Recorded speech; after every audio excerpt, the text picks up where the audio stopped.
नमस्कार दोस्तों। कई बार कुछ घटनाएं हमारे जीवन में ऐसी हुआ करती हैं जो एक छाप छोड़ देती हैं और फिर वो घटनाएं कभी भूली नहीं जाती। आज मैं आपको बताऊंगा दोस्तों, ये घटना 1974 की है। अब आप सोच में पड़ गए होंगे कि हमें यह सन भी कैसे याद है। दोस्तों, तब हम 11वीं कक्षा में पढ़ते थे। तब 11वीं कक्षा में हमारी उम्र 1974 थी। अब जब हम कॉलेज में जाने लगे थे 11वीं में, तब हम वैदिक आश्रम में रहा करते थे।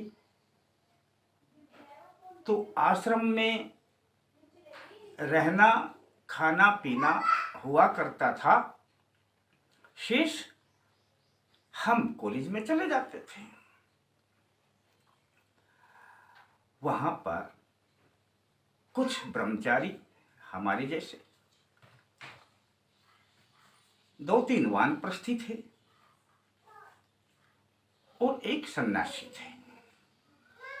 सन्यासी का नाम शक्तिदेव, और वहां पर बड़ा अनुशासन था।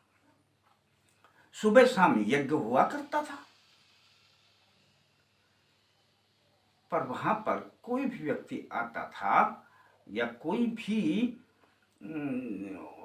दूसरी तरह के ब्रह्मचारी विद्यार्थी भी आते थे, तो वो खाना पीना रहो, वहां पर कोई दिक्कत नहीं थी।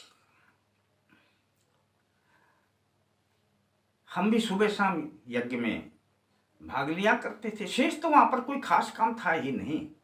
हाँ, पेड़ पौधे थे, कभी साफ सफाई का कार्य हो गया, कर दिया तो कर दिया, नहीं कुछ स्वाध्याय हुआ करता था, उनकी पुस्तकें थी। पर एक बार वहां पर एक लड़का आया। लड़के का नाम था जगत, और वह आया तो वह भी वहां पर रहने लगा। उसे रहते हुए 4-5 रोज ही हुए थे। अक्सर वो लड़का मेरे पास में ही अपना बिस्तर लगाकर सोता था, और हमारी आपस में बनती भी खूब थी। अच्छा था, खुश मिजाज था, रसपुष्ट था। मैं कॉलेज चला जाया करता था, लेकिन वह वहीं आश्रम में ही रहता था। अब आश्रम में रहने की मनाही तो थी नहीं। अब आ गए तो वह भी रहने लगा। एक रात हम सोए हुए थे। हमने सफेद चादर बिछाई हुई थी और अपना अलग अलग जगह सोने का बना लेते हैं। कोई इधर सो गया, कोई उधर सो गया। वो तो आश्रम में बहुत बड़ी जगह थी। वो मेरे पास में ही लेटा हुआ था। लगभग 12-1 बजे के लगभग उसने मेरे को जगाया। मैं नींद में सो रहा था। मैं जैसे ही उठ करके देखा तो मैं उसके हाव भाव देख करके चौंक गया। मैंने देखा कि जो चद्दर थी वो खून से लथपथ थी। सनी इधर भी खून, उधर भी खून लगा हुआ था, सब जगह पर। मैं उससे ये भी नहीं पूछ पाया कि खून कहां से आया, क्योंकि उसका चेहरा देख करके ही अब मुझे अपने आप में थोड़ा भय होने लगा था। बैठ गया वो। उसने मेरे को उठाया, मैं उसके सामने बैठ गया। सत्यनारायण, मेरे सामने देख, मेरे को देख। हाँ, मैंने कहा जगत देख तो रहा हूं भाई, मेरी आंखों में देखो। हाँ, मैं आंखों में ही तो देख रहा हूं।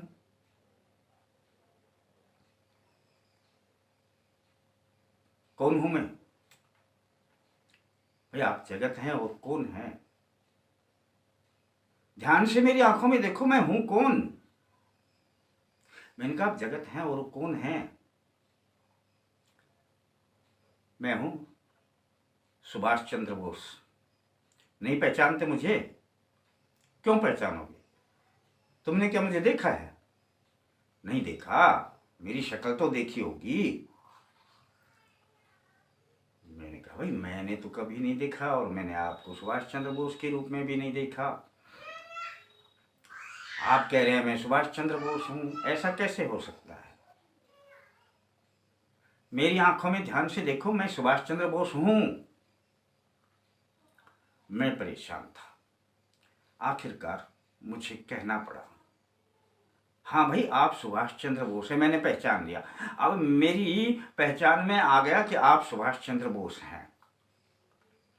हाँ, अब कोई माने ना माने मुझे परवाह नहीं, मैंने बता दिया ना मैं सुभाष चंद्र बोस हूं।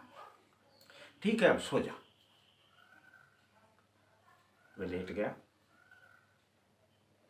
मैं भी लेट गया। नींद कैसी आनी थी, घंटे भर तो नींद नहीं आई, बाद में नींद आई। सुबह ही हम उठ जाया करते थे, 5 बजे 4:30 बजे उठ जाते थे हम। 4:30 बजे के लगभग ही मैं उठा। मैंने देखा बिस्तर खाली पड़ा था, वहां पर कोई नहीं था। मैंने जल्दी से चादर को देखा, खून से सनी हुई थी। इधर उधर हमने कहा वानप्रस्थी जी आज तो बहुत डांटेंगे, वो कहेंगे कि चादर का ये क्या कर दिया, ये हुआ कैसे। अब तब हम छोटी छोटी बातों से भी बड़ा डरा करते थे, ऐसा कर दिया तो वो नाराज होंगे, ये कहेंगे वो कहेंगे। हमने उस चादर को लपेट दिया, तह बना दी, अलग से एक तरफ छुपा के रख दिया। 1-2 दिन मैं सोचने लगा कि करूं क्या चादर का। फिर समझ में आया भाई हम बाजार तो आते हैं, पढ़ने के लिए कॉलेज जाते हैं, चादर की ड्राई क्लीन करवा लेता हूं। मैं चादर ड्राई क्लीन के लिए लेगा, ड्राई क्लीन करवा ली। ड्राई क्लीन करवाने के बाद भी पता नहीं क्या था, वो सही ढंग से उसमें धब्बे बिल्कुल साफ नहीं हुआ, वो दिखाई देते थे। हालांकि लालन तो नहीं दिखाई देता था, लेकिन वो धब्बे दिखाई देते थे।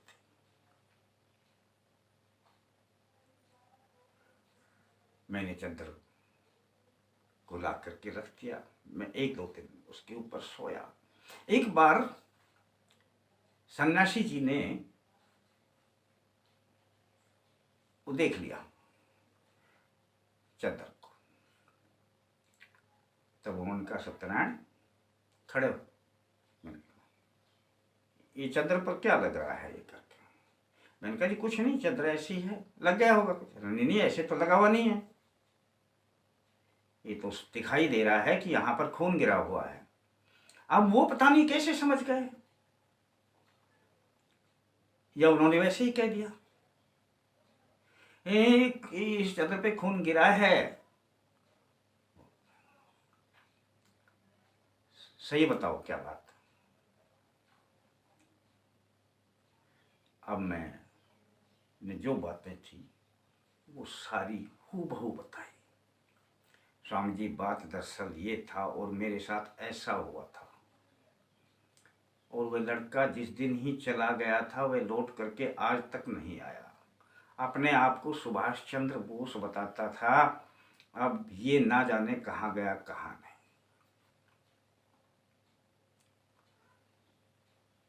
स्वामी जी ने मुझसे कहा देखो किसी भी बात को कभी छुपाना मत, जो बातें हो हूबहू बताया करो, ताकि कोई दिक्कत आए तो आप भी बच जाए, हमें भी कोई परेशानी ना हो, और समाज में जैसी बात हो वैसी ही बता दी जाए तो उस मनुष्य की प्रतिष्ठा भी बढ़ती है उसका सम्मान भी बढ़ता है और वह व्यक्ति भी अपने आप में एक उसका स्वाभिमान, आत्मा का अभिमान भी बढ़ने लग जाता है कि मैं सच्चाई पर हूं।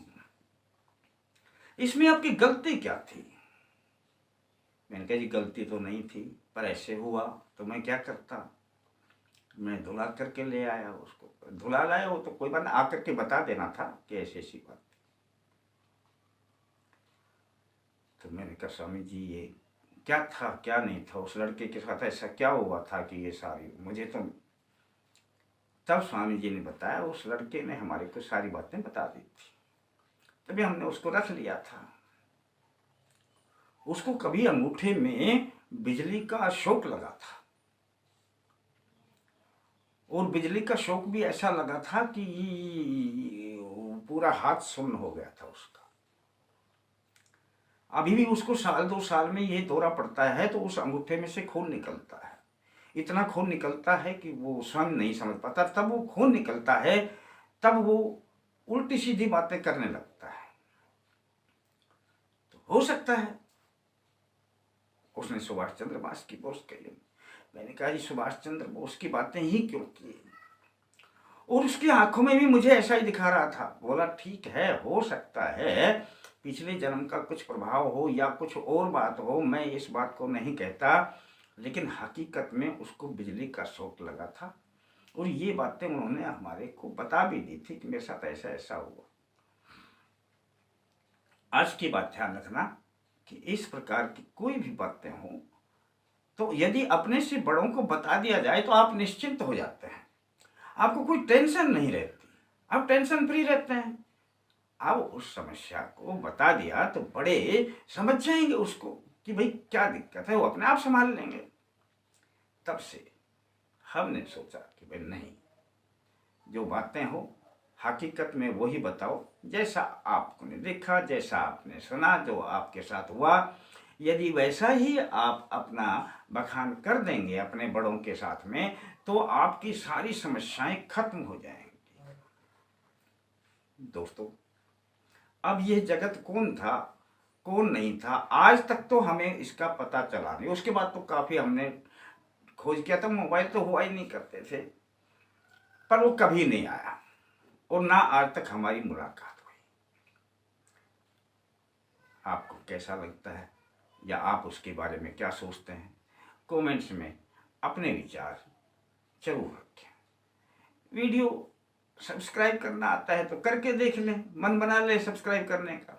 फिर मिलते हैं दोस्तों नए अंक के साथ, तब तक के लिए जय माता दी।